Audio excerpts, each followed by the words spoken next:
สบายดีสบายดีพี่น้องมื้อนี้มากินพันน้ำกันเด้อนี่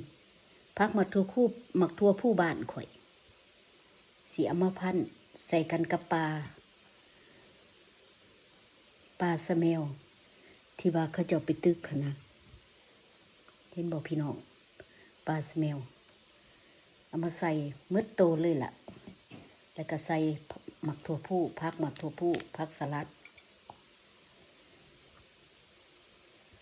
ใส่ข้าวปุ้นใส่หมักแตงใส่อันนี้ใส่หมักแตงแล้วก็ใส่หมักเลนผักสลัดเด้อพี่น้อง